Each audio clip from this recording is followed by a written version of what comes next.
What happens when a man who has everything realizes he's lost the only thing that ever mattered?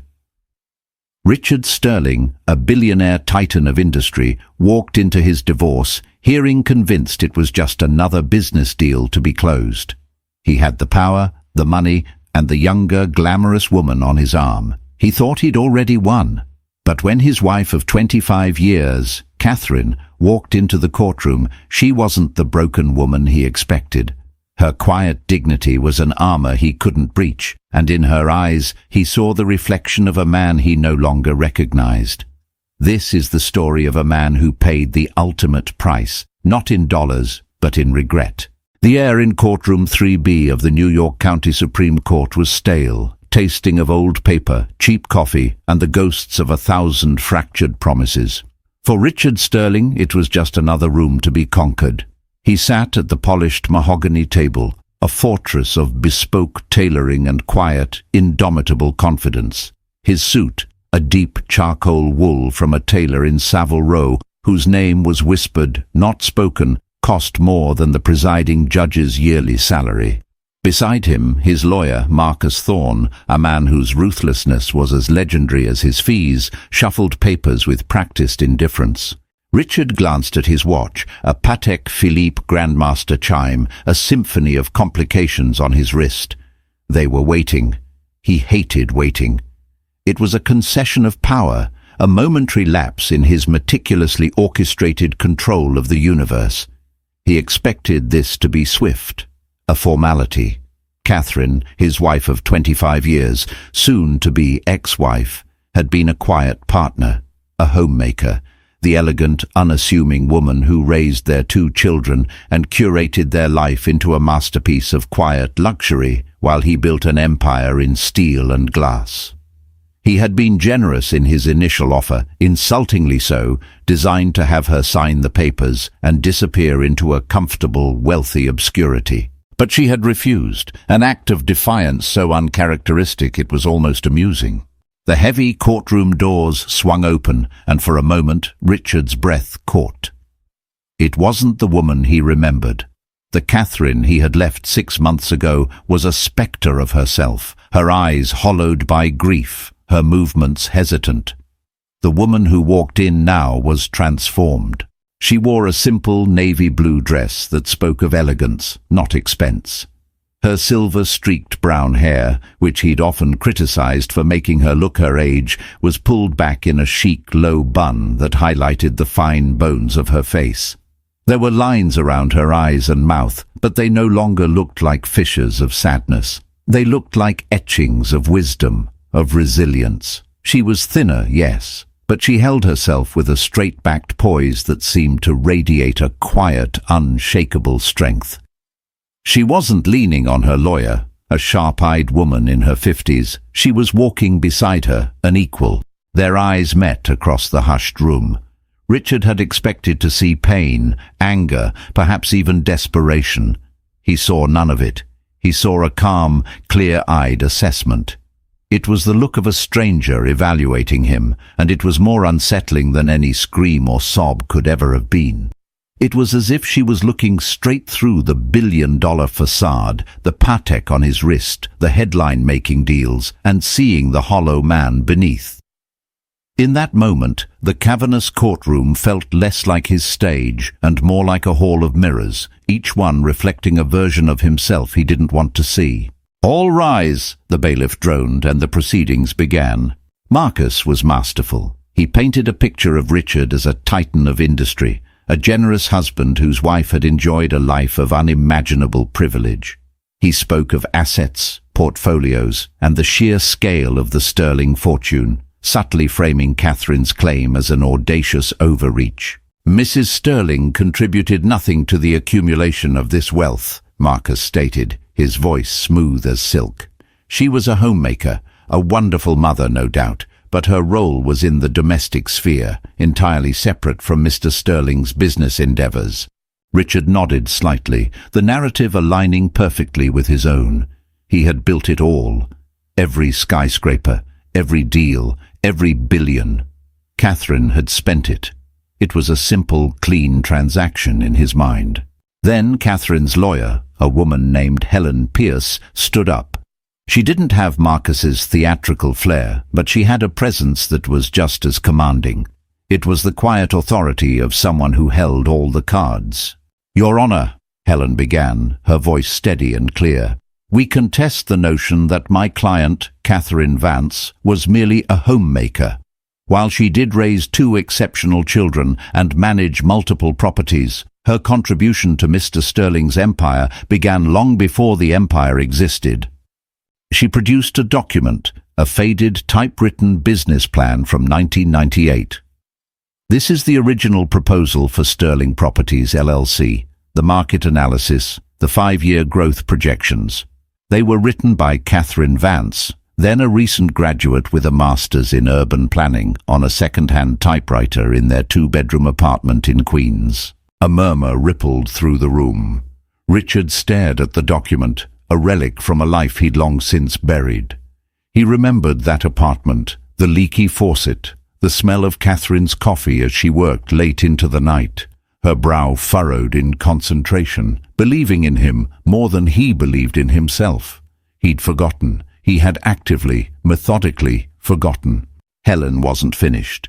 She presented architectural sketches for his first major development, hand-drawn with a precision and vision that were undeniable.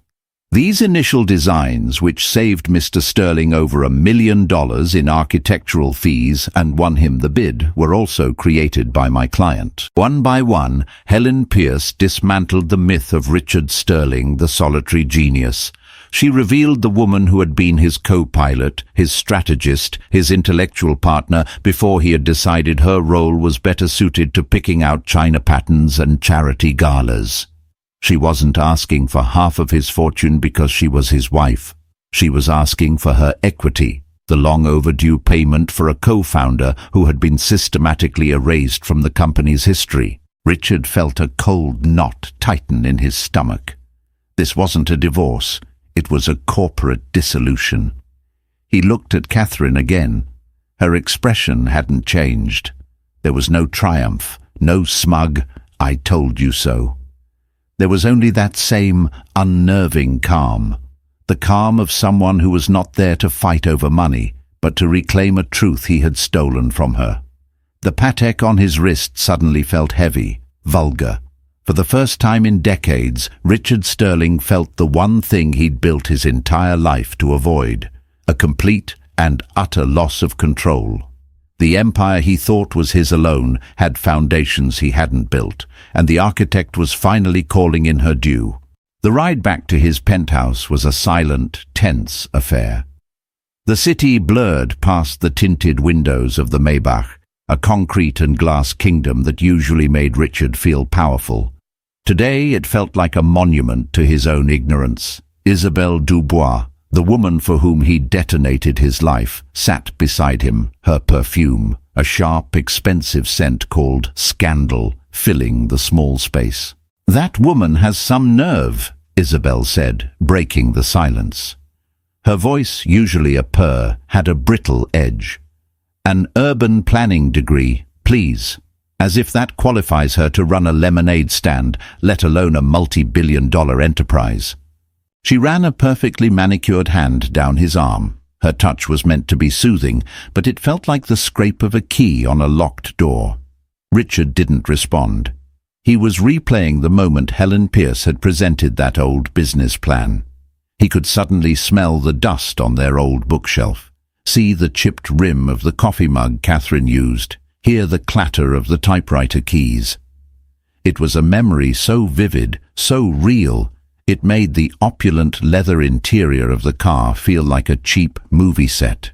"Richard, darling, don't let her get to you," Isabelle continued, her tone softening into practiced concern. "This is what they do. They get bitter. They try to rewrite history to squeeze out a few extra million. Marcus will handle her." But Richard knew it wasn't about a few extra million. It was about the truth. A truth he had conveniently packaged and stored in the attic of his mind.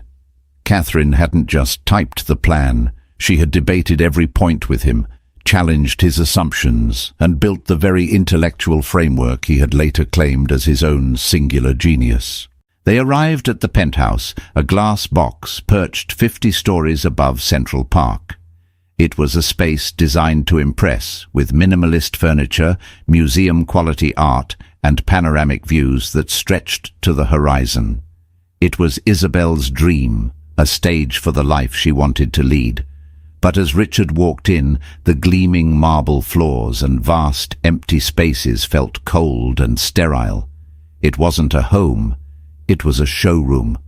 Their home, his real home, had been a sprawling pre-war apartment on the Upper East Side. It was filled with the comfortable clutter of a life well lived, stacks of books, his children's art projects framed on the walls, a slightly worn armchair where he used to read the paper. Catherine had made it a sanctuary.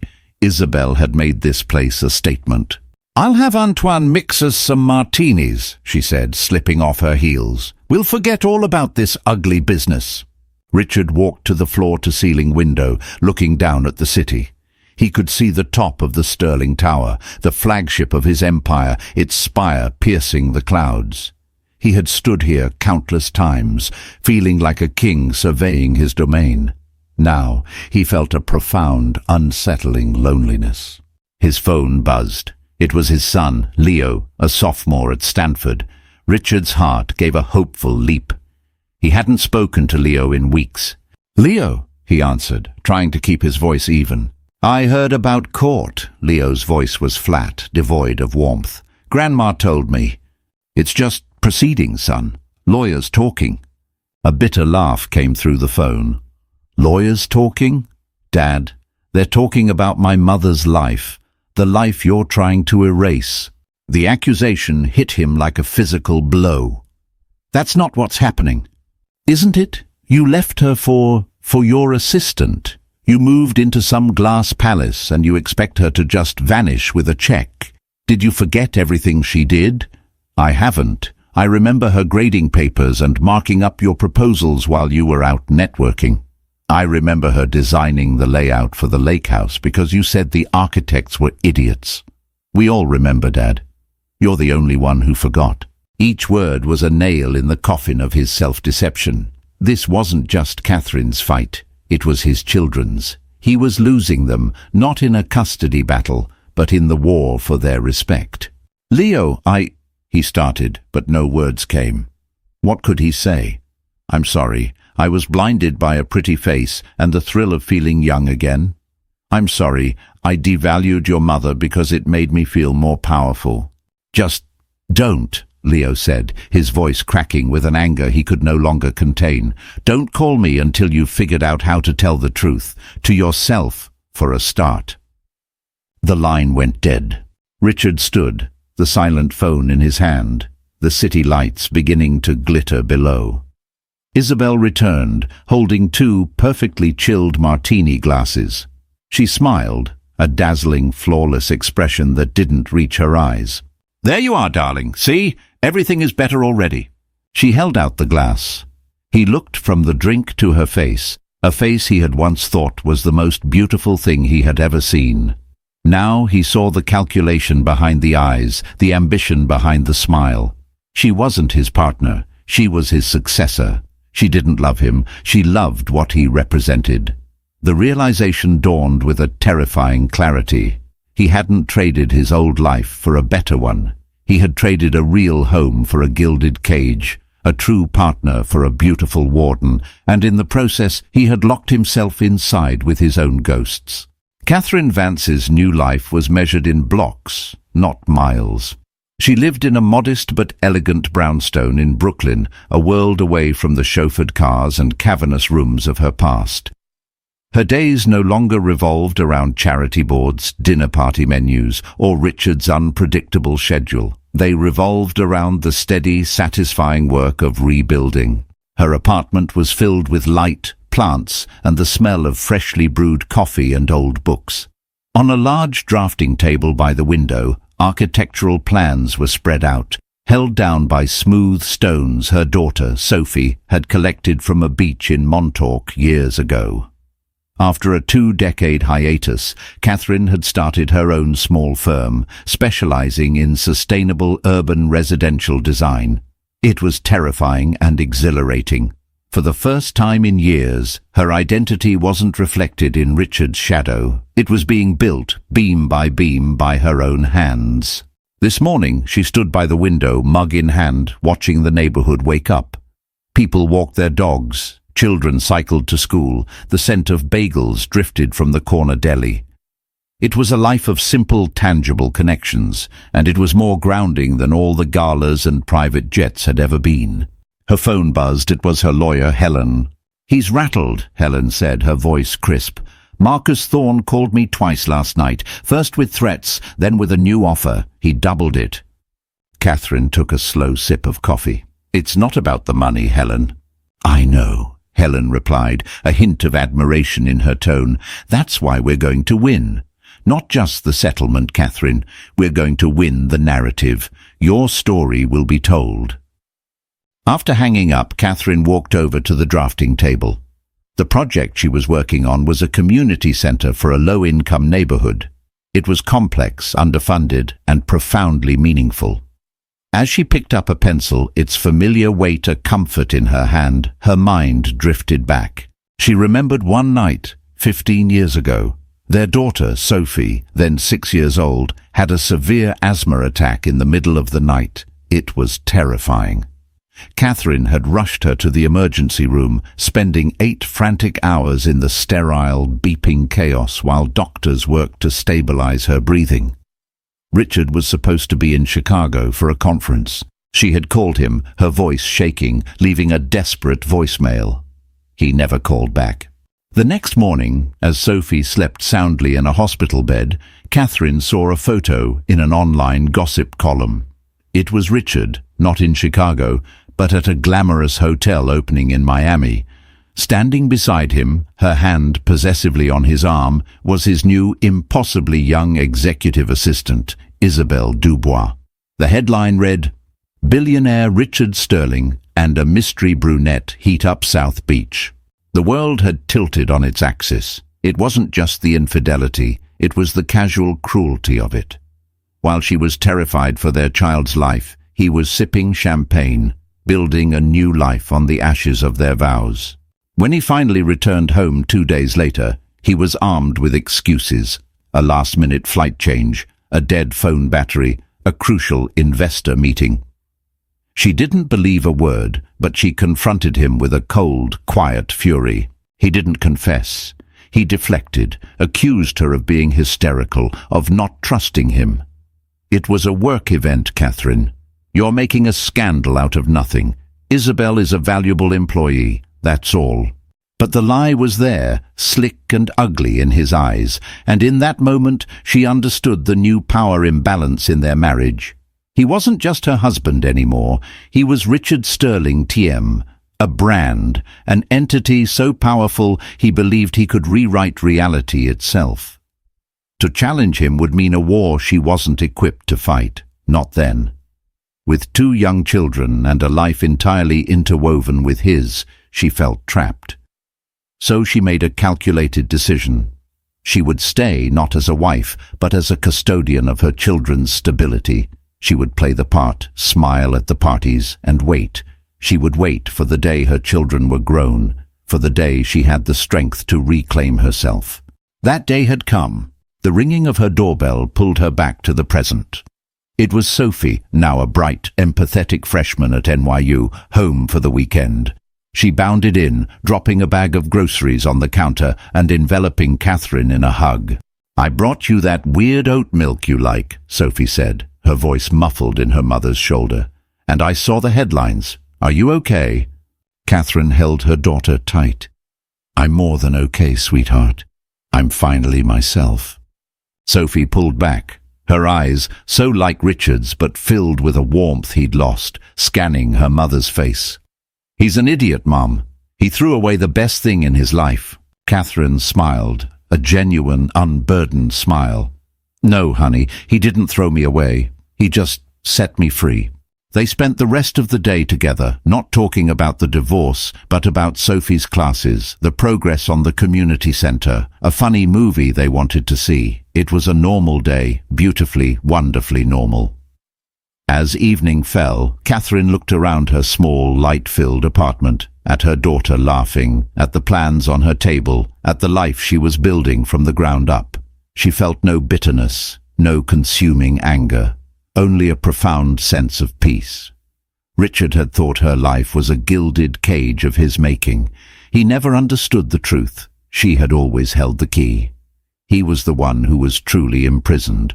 The discovery phase of the divorce was meant to be a war of attrition. Richard's legal team, a phalanx of the most expensive sharks in Manhattan, descended with a storm of motions and subpoenas designed to overwhelm, intimidate, and exhaust Catherine into submission.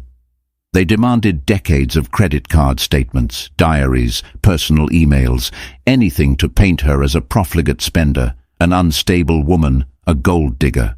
Richard had approved the strategy, albeit with a growing sense of unease. It was standard procedure, Marcus had assured him. We need to control the narrative, Richard. We define her before she can define you.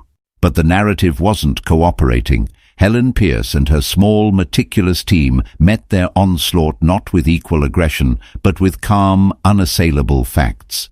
For every claim of extravagance, they produced a receipt showing the expense was for a family need or a business function. For every insinuation of instability, they produced glowing letters from teachers, friends, and charity board members. They were building a portrait of Catherine, not as a spender, but as the COO of the Sterling family, a shrewd manager, a community leader, and a devoted mother.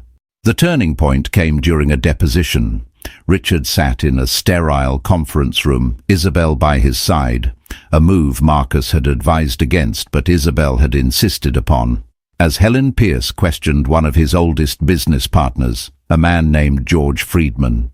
George was a gruff, old-school developer who had worked with Richard on his first skyscraper project. He was a Sterling loyalist, and Richard expected him to toe the company line. Helen began gently, asking George about the early days. "Mr. Friedman, do you recall the bidding process for the Blackwood Tower?" "Of course," George grunted. "Tough fight. We were the underdogs." "And what gave Sterling Properties the edge?" Helen asked, her tone conversational.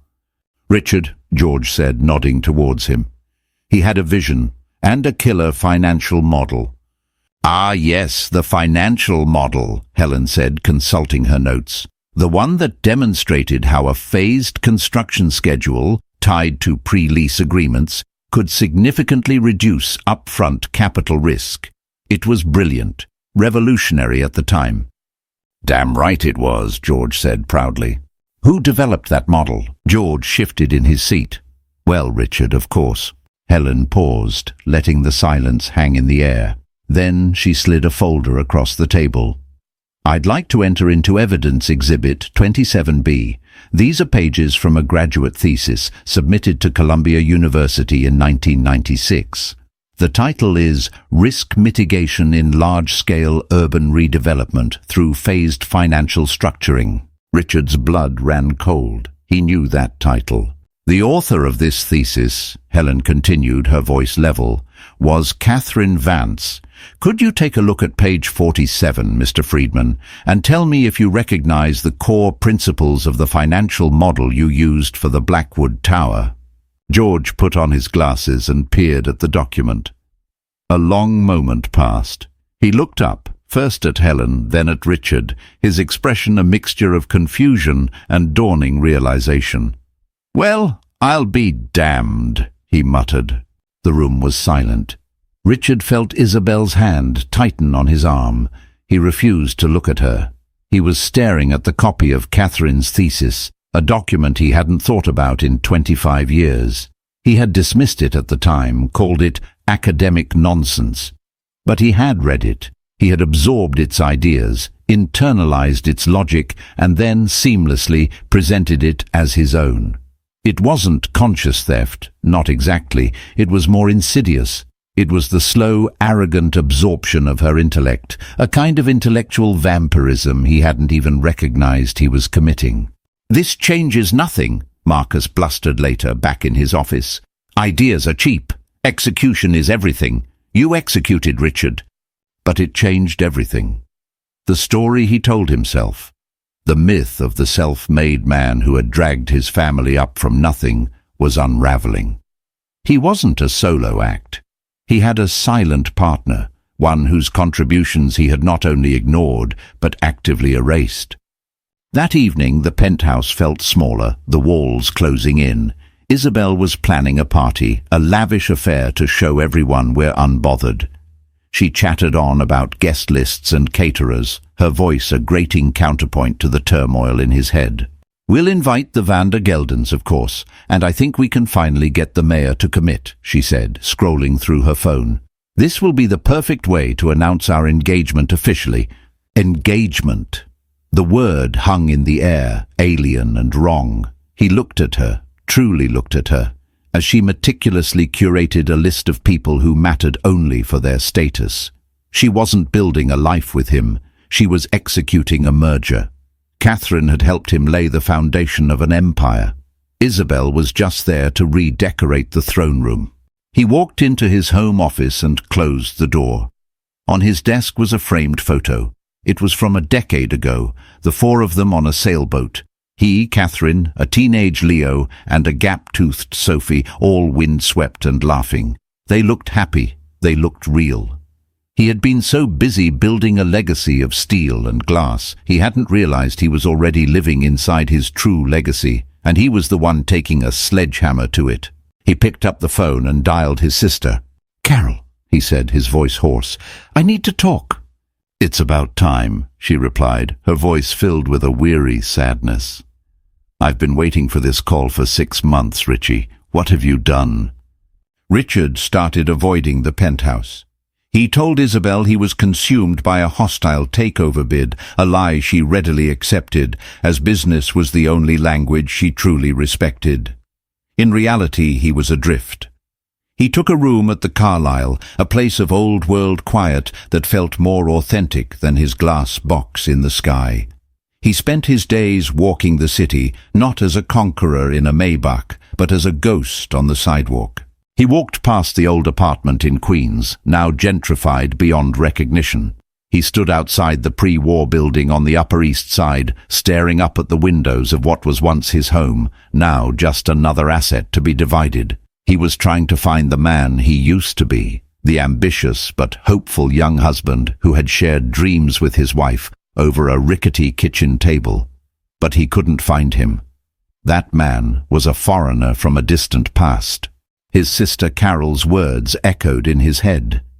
"You didn't just leave a marriage, Richie. You left a family. You left yourself. That woman, Isabel, she's not in love with you. She's in love with your balance sheet. Catherine loved you, the angry, insecure, brilliant man who was terrified of failing. You've become the one thing you always hated, a cliché." One rainy Tuesday afternoon, driven by an impulse he didn't understand, he found himself in Brooklyn. He stood across the street from Catherine's brownstone, a pathetic cliché of a different kind, the spurned husband lurking in the shadows. He watched as she came out holding an umbrella, her focus on the architectural drawings tucked under her arm. She was heading to a meeting, her expression determined and alive. She looked happy, truly, deeply happy. The sight didn't spark jealousy or anger in him, but a profound, aching sadness. Her happiness had nothing to do with him anymore. He had become irrelevant to her life. As she walked towards the subway station, a gust of wind caught her umbrella, wrenching it from her grasp. It skittered across the wet pavement as her drawings scattered into a puddle. "Oh no!" she cried out, a sound of pure frustration. Before he could think, Richard was moving. He ran across the street, ignoring the blare of a taxi horn. He knelt, gathering the soggy papers, his expensive suit jacket soaking up the grimy water. He retrieved her umbrella and walked towards her, his heart hammering against his ribs. She looked up, her eyes widening in shock as she recognized him. For a moment, neither of them spoke. The rain fell around them, a curtain separating them from the rest of the world. "Richard," she said, her voice barely a whisper. "Your plans," he said numbly, holding out the dripping papers. "I'm sorry, they're ruined." She took them, a sad smile touching her lips. "It's all right. They're just copies. Thank you." The awkward silence stretched. What were you supposed to say to the woman whose life you had systematically dismantled? Sorry for everything? It felt so laughably inadequate. "What are you doing here?" she asked, her voice not accusatory, just curious. I don't know," he admitted, the truth sounding hollow even to his own ears. "I was just walking." She looked at him, really looked at him, and for the first time he saw a flicker of the old Catherine, the woman who could read him better than anyone. She saw past the suit, the wealth, the bluster. She saw the lost man standing in the rain. "You look tired, Richard," she said softly. The simple, honest observation broke something in him. He hadn't felt seen in months. Isabel saw his power. His lawyers saw his assets. His children saw his betrayal. Catherine just saw that he was tired. "I am," he confessed. "I've made a mess of everything." "Yes," she said, not unkindly. "You have." She didn't offer false comfort or easy absolution. She just offered the truth, a commodity that had been in short supply in his life. But a mess can be cleaned up, or you can learn to live with it. What are you going to do? He looked from her clear, steady eyes to the ruined drawings in her hand. He had destroyed something beautiful, something they had built together, and replaced it with a cheap, gaudy imitation. And here she was, in the rain, already drawing up new plans, building something new and strong on her own. "I think," he began, the words feeling foreign and clumsy on his tongue, "I have to start by telling the truth." "That's a good place to start," she said. She gave him a small, final nod, turned and walked away, her new umbrella held steady against the rain. Richard stood there, soaked to the bone, watching her go. He wasn't in love with her anymore, not in the way he had been. The romantic love was a casualty of his own war. But in its place was a vast, humbling respect, a sense of awe for her resilience, her integrity, and a dawning, terrifying understanding of the magnitude of his loss. He hadn't just lost a wife. He had lost his anchor, his conscience, his truth, and now he had to find his way back to shore, alone. The first step was not a courtroom, but a confession. The next court date felt different. The air was still thick with tension, but Richard's own energy had shifted. He walked in not with the swagger of a king, but with the somber gait of a man heading to a reckoning. He had instructed Marcus to drop the aggressive tactics. There would be no more smearing of Catherine's character, no more attempts to minimize her contributions.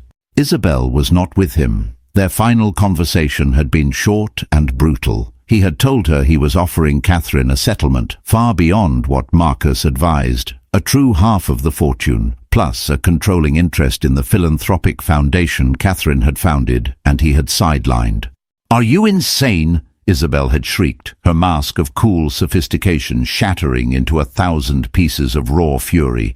"You're giving that woman, that homemaker, billions? That's our money, our future."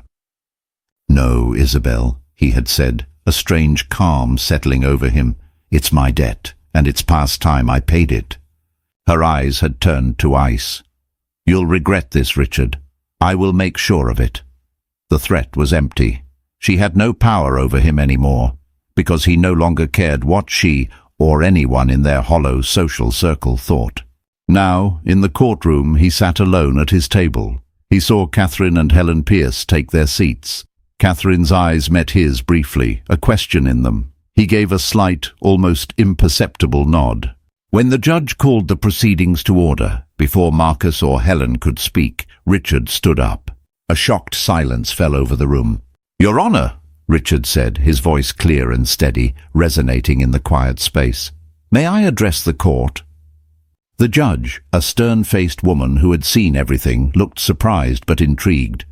"Mr. Sterling, this is highly unorthodox. Your counsel is here to speak for you." I understand, Your Honor, but there are some things a man must say for himself. The judge considered him for a long moment, then nodded.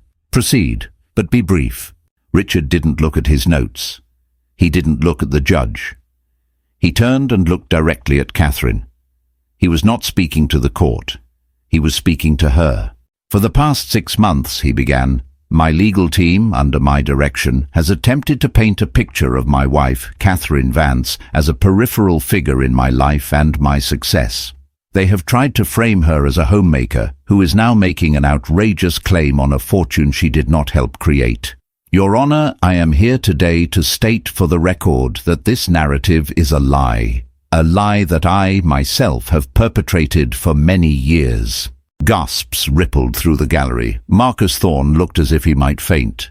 The truth, Richard continued, his voice unwavering, is that there would be no sterling properties without Catherine Vance. The business plan was born from her intellect. The first designs were from her hand. The financial models that secured our first major loans were adapted from her graduate thesis. She was my partner in every sense of the word, until my own ego grew so large that I no longer had room for a partner. I wanted an audience, and she would not applaud a man she no longer respected. He took a breath, the confession feeling like a physical weight being lifted from his chest.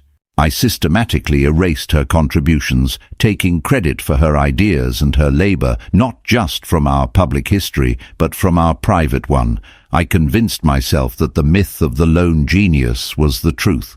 It was easier than admitting I was part of a team, because it would have meant acknowledging how much I owed her, how much I depended on her. I failed her as a business partner, and I failed her as a husband.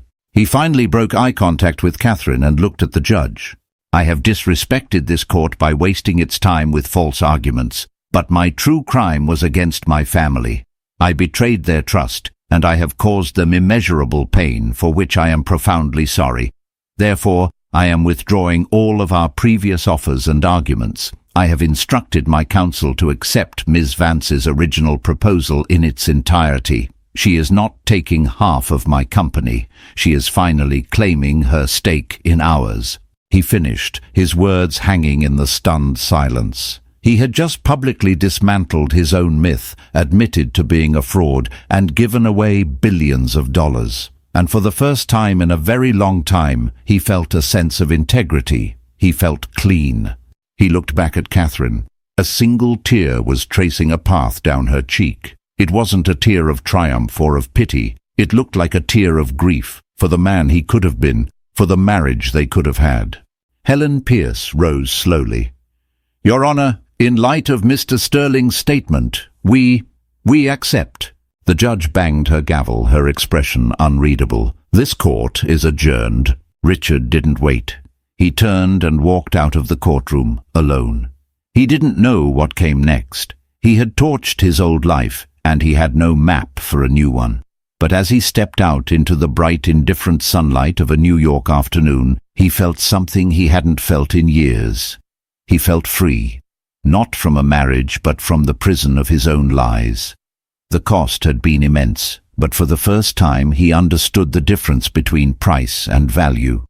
He had lost a fortune, but he had just bought back his soul. The days following the courtroom confession were a study in solitude.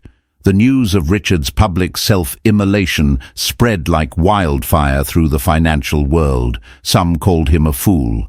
Others, in hushed tones, called him a man of honor. Most just saw him as a cautionary tale. He ignored the calls from journalists, the shocked emails from board members, the furious, threatening texts from Isabel. He was an island surrounded by the wreckage of his own making. He sold the penthouse. The transaction was swift and clinical. He packed a single suitcase and moved into a residential hotel, a place of quiet anonymity. He spent hours walking through Central Park, watching families, listening to the laughter of children, feeling like a ghost observing a world to which he no longer belonged. His first real step out of the purgatory was a call to his son. It was the hardest call he'd ever had to make. Leo answered on the third ring. I read what you did, he said, his voice cautious, the anger replaced by a wary curiosity. It was the truth, Richard said simply. A long pause. Why now, Dad? Why after all this? Richard sat on a park bench, the autumn leaves skittering around his feet. Because I finally looked in the mirror and didn't recognize the man I saw. Because I realized I was about to lose the only two people in the world who share my blood, and my last name, and my stupidly oversized ears. A small choked sound came from Leo's end. It might have been a laugh. I hurt you, Leo, and I hurt Sophie, and I hurt your mother more than I can ever comprehend. There's no excuse. I was arrogant, I was selfish, and I was a coward. I can't undo it. All I can do is try to be a different man from this day forward. What does that mean? Leo asked, the question raw and genuine. I don't know yet, Richard admitted, but it starts with this, with telling you that my greatest regret isn't losing the money. It's losing your respect. More silence. Richard held his breath, willing his son to say something, anything. Mum said you always had a conscience, Leo said finally, his voice soft. She said you just buried it under a lot of expensive concrete. Maybe she was right. It wasn't forgiveness, it wasn't absolution, but it was a door, cracked open, just a sliver. Can I call again? Richard asked, his voice thick with emotion.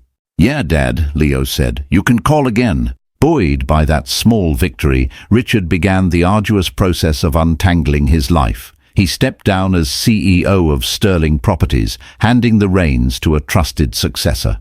He put his focus into the foundation that Catherine was now running, not as a leader, but as a quiet background advisor, offering his knowledge when asked, but never his opinion unless solicited. He was learning to serve instead of command. He saw Catherine once, a month after the divorce was finalized. They met at a neutral coffee shop to sign some final transfer documents. She looked serene, her energy focused and bright. She told him about the community center she was designing, her eyes lit with passion. The foundation's new focus on urban renewal has been a godsend, she said. We can actually make a real difference now. That was always your vision for it, he said, remembering how he'd pushed her towards funding art museums and opera houses, things he considered more prestigious. Yes, she said without accusation. It was. As they prepared to leave, an awkwardness settled between them. 25 years of shared history, now reduced to a polite business meeting. Richard, she said, pausing at the door, what Leo and Sophie needed, what they still need, is a father, not a bank account. I hope you can be that for them. I'm trying, he said. It's the only work that matters to me now. She gave him a small, sad smile and left. He watched her walk down the street, a woman complete in her own life, a life that no longer had a space for him. The finality of it was a quiet, constant ache. There would be no reconciliation, no Hollywood ending where they found their way back to each other. He had broken that bond too thoroughly. The only thing left to do was to honor the pieces that remained, their children, and the shared history he was finally beginning to understand. He had to learn to be a good man, not to win her back, but simply because it was the right thing to do. 6 months later, spring was breathing new life into the city. Richard Sterling no longer lived in a hotel. He had bought a small apartment, by his old standards anyway, overlooking the Hudson River. It was a space defined by books, not art, by comfort, not style. It was a place for living, not for showing off. His life had found a new, quieter rhythm. He worked part-time, consulting for a non-profit that built affordable housing. The pay was nominal, but the work was tangible, real. He was building homes, not monuments to his own ego. His relationship with his children was a slow, careful reconstruction. He flew to California once a month to have dinner with Leo. They talked about books, politics, Leo's dreams of becoming a documentary filmmaker. They didn't talk much about the past. They were focused on building a new present. With Sophie, it was different. She was closer, both in proximity and in spirit. They met for brunch every Sunday in her neighborhood. He listened to her talk about her classes, her friends, her frustrations. He learned more about his daughter in those few months than he had in the previous 10 years. He learned to just listen, to offer support instead of solutions, to be a father instead of a CEO. One sunny Saturday, he attended the ribbon-cutting ceremony for the community center Catherine had designed. He stood at the back of the crowd, unnoticed. He watched as she spoke to the crowd, her voice filled with passion and pride. She didn't talk about concrete and steel. She talked about creating a safe space for children, a place of learning for adults, a heart for the neighborhood. She was magnificent. He saw Sophie and Leo standing in the front row, watching their mother with shining eyes. After the ceremony, he saw them rush to hug her, a tight family unit. For a fleeting moment, a sharp pang of regret hit him. He should have been standing with them. He should have been part of that circle. But the feeling passed, replaced by a quiet sense of gratitude. They were okay.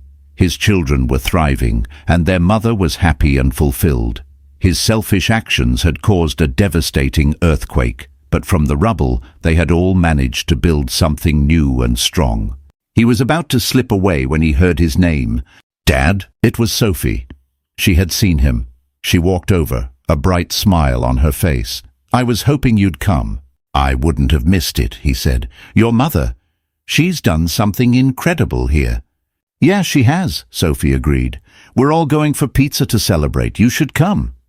The invitation hung in the air, simple and momentous. It was the first time they had invited him into their new life, their new configuration of family.